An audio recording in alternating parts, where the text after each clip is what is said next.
আন্তর্জাতিক সংবাদে সকলকে স্বাগত। প্রথমে থাকবে সংবাদ শিরোনাম, পরে বিস্তারিত। যুদ্ধবিরতির লঙ্ঘনে যাবে ইসরায়েলের হিজবুল্লাহ 4টি অভিযান। আরো বিস্তারিত জানিয়ে দিব। 3টি মার্কিন ব্লাঙ্কার ব্লাস্টার বোমা ধ্বংস, ৯৫০০ বোমার ভগ্নাংশ নিষ্ক্রিয় করল ইরান।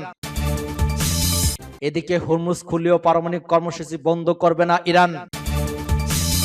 প্রেসিডেন্টের পদ এত বিপজ্জনক, জালে নির্বাচনে দাঁড়াতাম না, বললেন ট্রাম্প। এদিকে বিক্ষোভে উত্তাল ভারতের মণিপুর, পুলিশের সাথে সংঘর্ষে হতাহত ৩০। ইসরায়েলের নতুন সমীকরণ, নেতানিয়াহুর বিরুদ্ধে একাট্টা সাবেক 2 প্রধানমন্ত্রী। ইরানের হামলা থেকে বাঁচতে ইসরায়েলের সহায়তা চেয়েছিল আমিরাত। এবং সর্বশেষে জানিয়ে দিব, একের বদলে 4 উপসাগরীয় মার্কিন বন্ধুদের কঠোর হুমকি ইরানের। এতক্ষণ শুনছিলেন সংবাদ শিরোনাম, বিস্তারিত। তবে তার আগে অনুরোধ থাকবে, এই ভিডিওতে একটি লাইক দিন এবং কমেন্টস করে জানিয়ে দিন আপনি কোন জেলা থেকে বা কোথা থেকে আমাদের সাথে যুক্ত রয়েছেন, এবং সংবাদের সর্বশেষ গুরুত্বপূর্ণ আপডেট পেতে চ্যানেলটি সাবস্ক্রাইব করে আমাদের সঙ্গেই থাকুন। ধন্যবাদ। যুদ্ধবিরতির লঙ্ঘনের জবাবে ইসরায়েলের হিজবুল্লাহ 4টি অভিযান।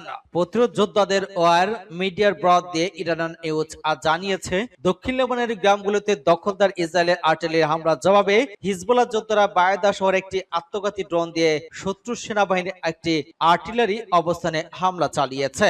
ওই অভিযানের ফলে শত্রুর একটি ফায়ার কন্ট্রোল রুমে আগুন লেগে যায়। তাদের দ্বিতীয় অভিযানে আল তেইরি শহরে একটি গাড়িতে ড্রোন হামলার জবাবে লেবাননের ইসলামী প্রতিরোধ যোদ্ধারা একটি আত্মঘাতী ড্রোন দিয়ে শত্রু একটি সামরিক যানকে লক্ষ্যবস্তু বানায়। এতে আরোহীরা আহত হন। লেবাননে ইয়ামার আল শাফিক শহরের শত্রু ড্রোন হামলার জবাবে হিজবুল্লাহর তৃতীয় অভিযানটি হামলা চালানো হয় এবং তারা আল কান্তারা শহরের শত্রু সামরিক সমাবেশস্থলে একটি আত্মঘাতী ড্রোন দিয়ে লক্ষ্যবস্তু বানায়। তাদের চতুর্থ অভিযানে লেবাননের যোদ্ধারা দেশটির দক্ষিণাঞ্চলে আল মানসুরি শহরে 4টি ইসরায়েলি গুপ্তচর ড্রোন ভূপাতিত করেছে। সূত্র বাস টুডে। 3টি মার্কিন ব্লাঙ্কার ব্লাস্টার বোমা ধ্বংস, ৯৫০০ বোমার ভগ্নাংশ নিষ্ক্রিয় করল ইরান। ইরানের ইসলামী বিপ্লবী গার্ড বাহিনী এসটির জানজান প্রদেশে 3টি মার্কিন ব্লাঙ্কার ব্লাস্টার বোমা ধ্বংস এবং ৯৫০০ বোমার ক্ষুদ্র অংশ বা ভগ্নাংশ নিষ্ক্রিয় করেছে। ইরানের ইসলামী বিপ্লবী গার্ড বাহিনী বা আইআরজিসির বিশেষ বাহিনী মাটির খুব গভীরে প্রবেশ করে সক্ষম মার্কিন জিবিইউ 57 মডেলের 3টি ব্লাঙ্কার ব্লাস্টার বোমা ধ্বংস এবং আরো একটিতে নিষ্ক্রিয় করেছে।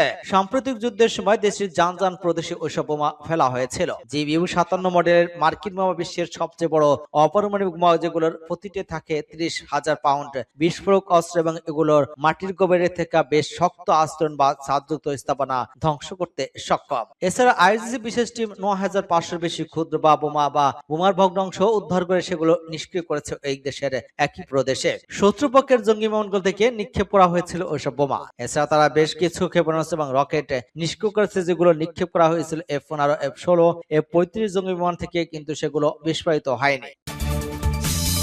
হরমুজ খুললেও পারমাণবিক কর্মসূচি বন্ধ করবে না ইরান। ইরানের উপর থেকে মার্কিন অবরোধ প্রত্যাহার এবং কৌশলগতভাবে গুরুত্বপূর্ণ সমুদ্রপথ হরমুজ পুনরায় উন্মুক্ত করার লক্ষ্যে যুক্তরাষ্ট্র একটি নতুন প্রস্তাব দিয়েছে তেহরান। মার্কিন সংবাদ মাধ্যম এক্সিওস এক প্রতিবেদনে জানিয়েছে, চলমান যুদ্ধ পরিস্থিতি অবসান ঘটাতে ইরানের পক্ষ থেকে একটি প্রস্তাবটি পাকিস্তানি মধ্যস্থতাকারীদের মাধ্যমে ওয়াশিংটনের কাছে পৌঁছানো হয়েছে। ওই বিশেষ প্রস্তাবে ইরান যুদ্ধ বন্ধের উপর জোর দিলেও তাদের বিতর্কিত পারমাণবিক কর্মসূচি সংক্রান্ত আলোচনা ভবিষ্যতের জন্য স্থগিত রাখার শর্ত জুড়ে দিয়েছে। মার্কিন এবং আঞ্চলিক বিভিন্ন সূত্রে বরাত দিয়ে প্রকাশিত ওই প্রতিবেদনটি আন্তর্জাতিক মহলে ব্যাপক কৌতূহলের সৃষ্টি করেছে।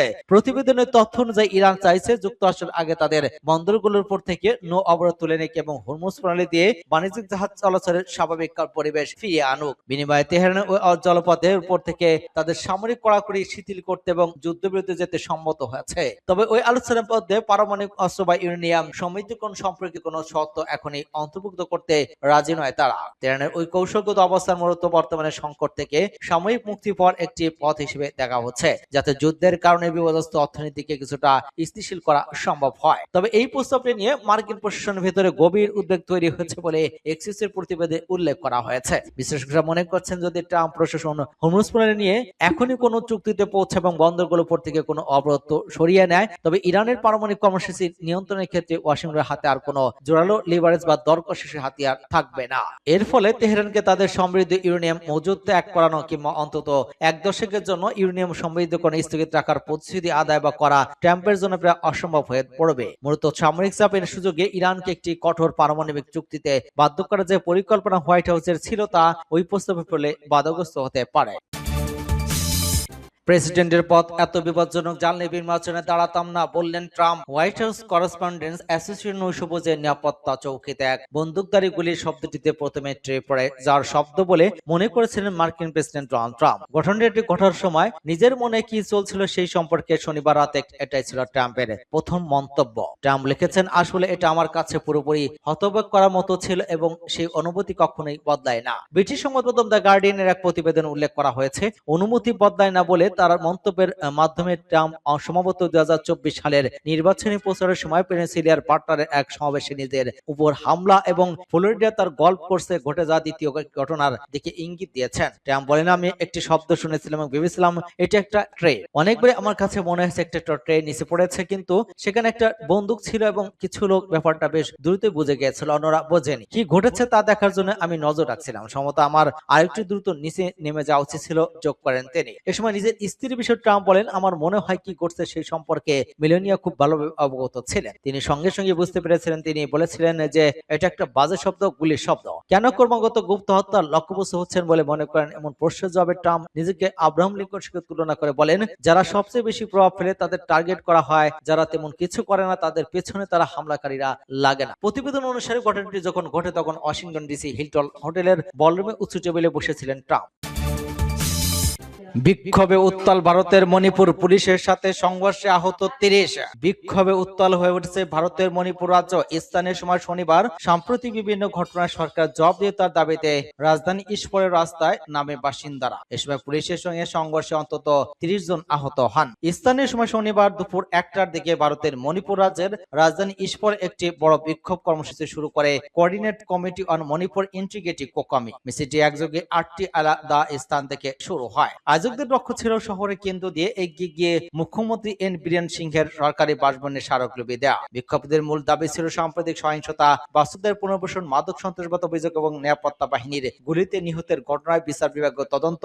এছাড়া কুকি বিদ্রোহী গোষ্ঠীর সঙ্গে সাসপেনশন অব অবজারভেশন চুক্তি বাতিলের দাবিও জানানো হয়। কোকামি অভিযোগ করে একাধিকবার স্মারকলিপি দিলেও সরকার কোনো কার্যকর পদক্ষেপ নেয়নি। মিছিলটি শহরের বিভিন্ন গুরুত্বপূর্ণ এলাকা পৌঁছালে পরিস্থিতি উত্তপ্ত হয়ে ওঠে। কেন্দ্রীয় ইস্পলের ওভারব্রিজ এলাকায় পুলিশ বিক্ষোভকারীদের সরে যাওয়ার নির্দেশ দেয়, তবে সরে না যাওয়া পরিস্থিতি নিয়ন্ত্রণে পুলিশ কাঁদানো গ্যাস ছোড়ে।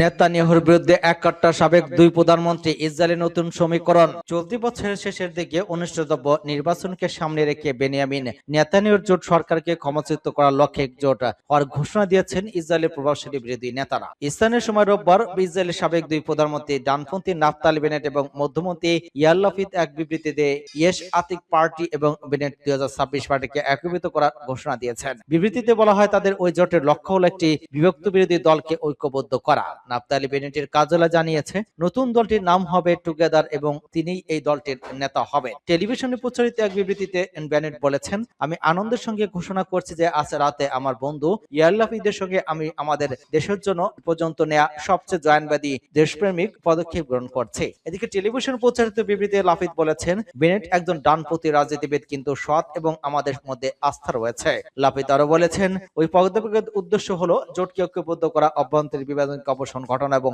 আসন্ন গুরুত্বপূর্ণ নির্বাচনে জয়লাভের জন্য সমস্ত প্রচেষ্টা কেন্দ্রীভূত করা এবং ইসরায়েলের ভবিষ্যতের দিকে এগিয়ে নিয়ে যাওয়া।